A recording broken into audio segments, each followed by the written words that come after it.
O Salmo 126. No versículo 5 diz uma frase surpreendente. Esse salmo certamente foi redigido por ocasião do retorno de Israel após um longo período de exílio, o cativeiro de Babilônia. Ali por volta do ano 538 a.C. Os que semeiam entre lágrimas ceifarão com alegria.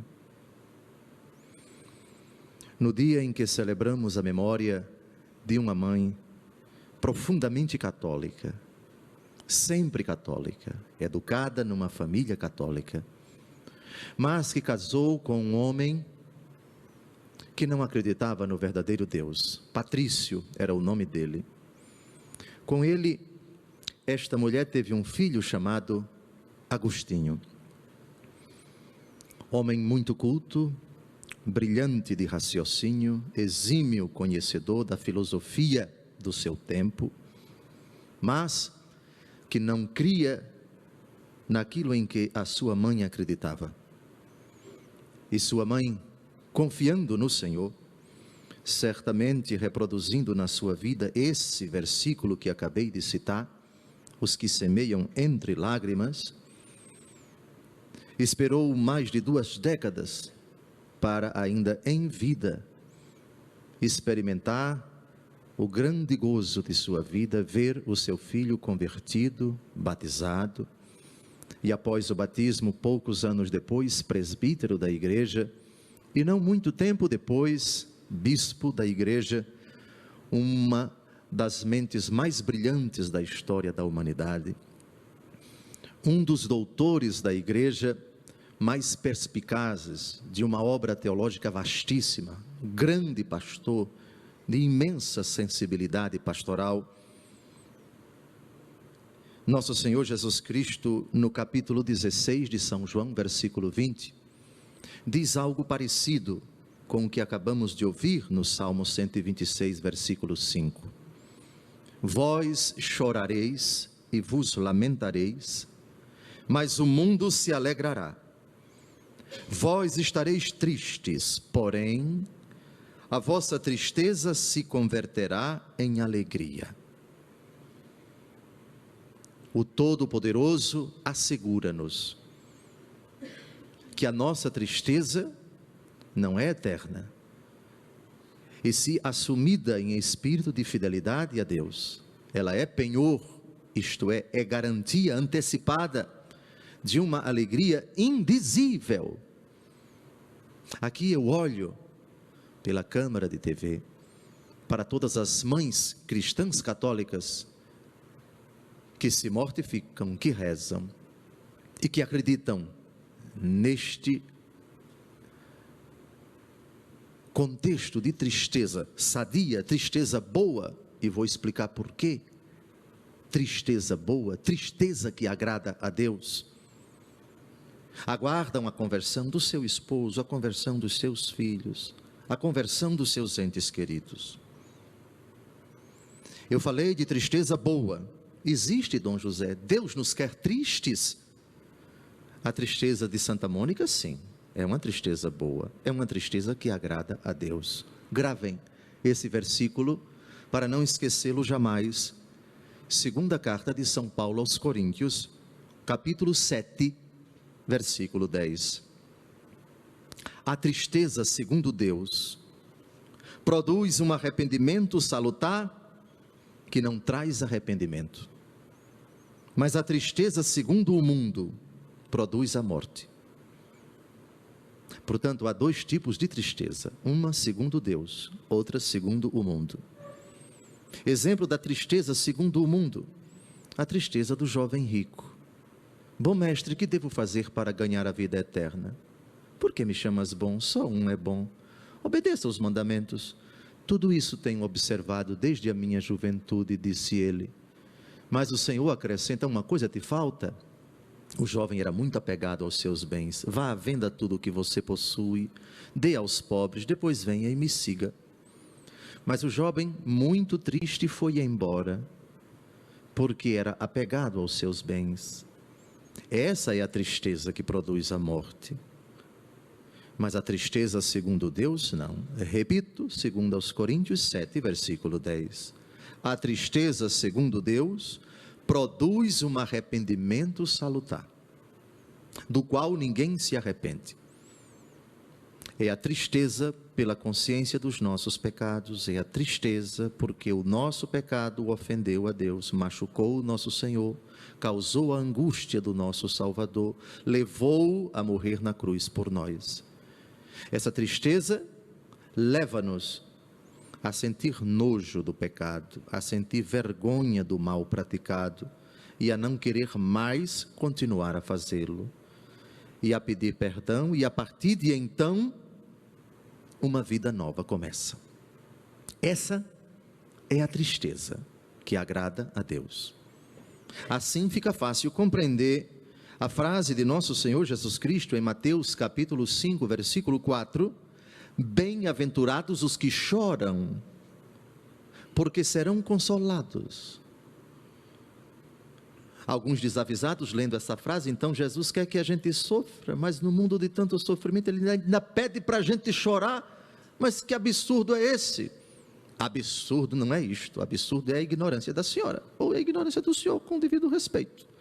O texto no contexto, quando Jesus bem-aventura, declara feliz esse choro, é esse choro da 2 aos Coríntios, capítulo 7, versículo 10.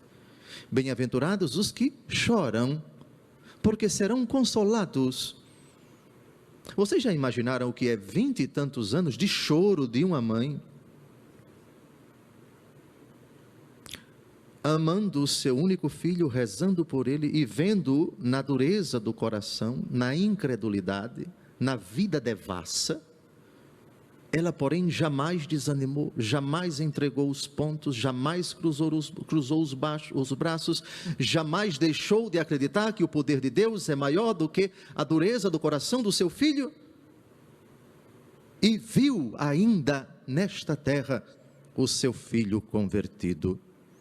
Caríssimos, existe mais uma outra afirmação, esta da carta aos Hebreus, capítulo 5, versículo 7.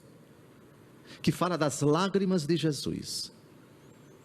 Pelo menos 2 vezes os evangelhos dizem que nosso Senhor Jesus Cristo chorou. Primeira vez, diante de Jerusalém, no Monte das Oliveiras, já no fim de sua vida pública, a consciência do seu quase completo fracasso junto à cidade de Jerusalém. Jerusalém, Jerusalém, que matas os profetas. Eu tantas vezes quis reunir os teus filhos como uma galinha reúne os pintinhos debaixo de suas asas. Mas dias virão em que não ficará pedra sobre pedra. O choro de Jesus, a desolação de um Deus rejeitado, na iminência de ser traído, preso, supliciado e morto. Mas o segundo choro também é comovente de nosso Senhor. Quem lembra? Jesus diante do túmulo de Lázaro, seu grande amigo, o seu suspiro, sua prece a Deus, e depois Lázaro vem para fora. Os que semeiam entre lágrimas, ceifarão com alegria.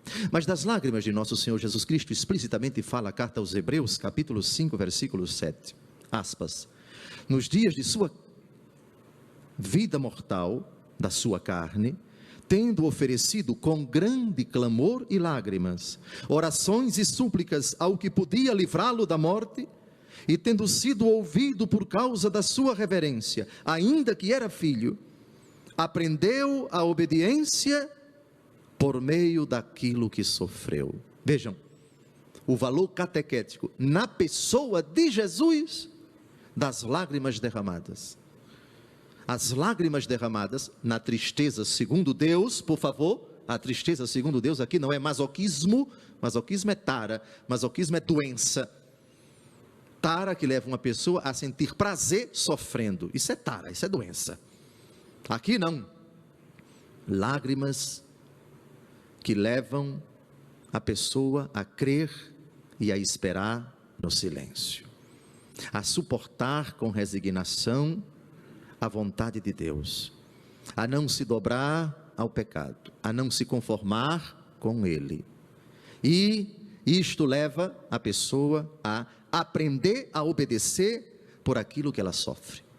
O sofrimento, portanto, é uma escola de obediência. O segundo pensamento dessa breve homilia é tirado da primeira leitura de hoje. Reparem o paradoxo da angústia e da aflição, o que é que ela produz na vida de São Paulo. Escrevendo aos cristãos de Tessalônica, hoje uma cidade de quase mais de 1 milhão de habitantes no norte da Grécia, ficamos confortados em meio a toda angústia e aflição, pela notícia acerca de vossa fé. Paulo está angustiado, a igreja perseguida, também acossada por tantos problemas, mas ele sabe que essa tribulação, esse sofrimento, ele experimenta por causa da fidelidade a Cristo, pelo amor a todas as comunidades cristãs. Vós estáis firmes no Senhor, agora sentimos-nos reviver. E aí ele vai falar na angústia e na aflição do paradoxo da tristeza. Como podemos agradecer a Deus por toda a alegria que nos invade diante do nosso Deus por causa de vós? Vejam, na angústia e na tribulação, Paulo sente uma indizível alegria. Lembram do Salmo? Os que semeiam entre lágrimas, ceifarão com alegria. Oh, amados, é simplesmente maravilhoso o que a palavra de Deus nos diz. Que o Senhor confirme vossos corações numa santidade sem defeito, diz o angustiado e atribulado Paulo, cuja finalidade do seu ministério outra não é, senão levar aos corações a graça do Senhor, para que ela aumente e transborde sempre mais. Continua ele no versículo 12, a exemplo do amor que eu tenho por vós. Deus seja louvado. No início desta manhã, fazemos nossas as afirmações do salmista do salmo de hoje. Saciai-nos de manhã com vosso amor. Mas o salmista também fala da alegria. Saciai-nos de manhã com vosso amor e exultaremos de alegria todo o dia. Que bom começar o dia experimentando essa alegria. Mas é bom também que nós conservemos esta sadia, porque evangélica, tristeza, a tristeza segundo Deus, que produz arrependimento salutar. Ficai atentos, diz Jesus no evangelho de hoje. Porém, o evangelho de hoje, que conclui-se com essa afirmação misteriosa de Jesus, a respeito do servo que negligencia, pensando, meu Senhor está demorando, e começa a bater nos companheiros, a comer e a beber com os bêbados. O Senhor afirma, o Senhor desse empregado virá no dia em que ele não espera, e na hora em que ele não sabe. A alegria do mundo, a alegria que negligencia o dever de conversão, a alegria que leva a pessoa a brincar com sua obrigação, com sua necessária e imperiosa ordem recebida por Deus para vigiar, a alegria passageira, a alegria frugal, a alegria efêmera, a alegria do mundo, a alegria que está imbuída de um espírito de pecaminosidade, de perversidade e, portanto, de condenação. Ali haverá choro e ranger de dentes. Eu comecei falando da alegria, mas também do choro. Os que semeiam entre lágrimas ceifarão com alegria, mas no inferno também tem lágrimas, choro e ranger de dentes. Aliás, de novo, a afirmação de nosso Senhor, e com ela eu termino a homilia. Vós chorareis e vos lamentareis, e o mundo se alegrará. O choro de quem não se conforma com o mundo, de quem não se conforma com o pecado, o choro de quem se entristece com aquilo que ofende a Deus, o choro que é ridicularizado pelo mundo, o mundo se alegrará, zombando de Jesus, desprezando Jesus, ridicularizando Jesus, numa busca desenfreada pelo prazer que condena, que aliena, que perverte, que subjuga, que desmoraliza, que desmerece, que rebaixa a natureza humana. E o cristão diz não, esta alegria não. Mas a alegria que brota de uma contida repulsa e uma firme convicção de que eu não posso ser do mundo, mesmo estando nele. Eu vos peço que não os tireis do mundo, mas que os livres do maligno, diz Jesus no capítulo 17 de São João. Vós estareis tristes, porém a vossa tristeza se converterá em alegria. E recordo a última frase de Santa Mônica no livro Confissões de Santo Agostinho, uma cena muito comovente na cidade de Ostia Tiberina, hoje Ostia de Lido, a 40 quilômetros de Roma. Os dois conversando e a mãe, já idosa, poucos dias antes de morrer: meu filho, o que é que eu estou fazendo ainda nesta vida? Tudo o que eu quis, tudo o que eu pretendi alcançar, eu alcancei. Ver o meu filho cristão católico, que Deus me leve. E o filho, com lágrimas nos olhos, já sacerdote da Igreja Católica Apostólica Romana, ouvindo aquela brava mãe, aquela heroína, aquela mulher gigante, que passou boa parte da sua vida a chorar, confiando e rezando e pedindo a Deus a conversão do meu filho. E entregou o seu coração ao Senhor na imensa felicidade. A graça foi alcançada. Deus ouviu a minha prece, diz o Salmo 33, vede, este infeliz gritou e foi ouvido, e Deus o libertou de toda a sua angústia. Louvado seja nosso Senhor Jesus Cristo.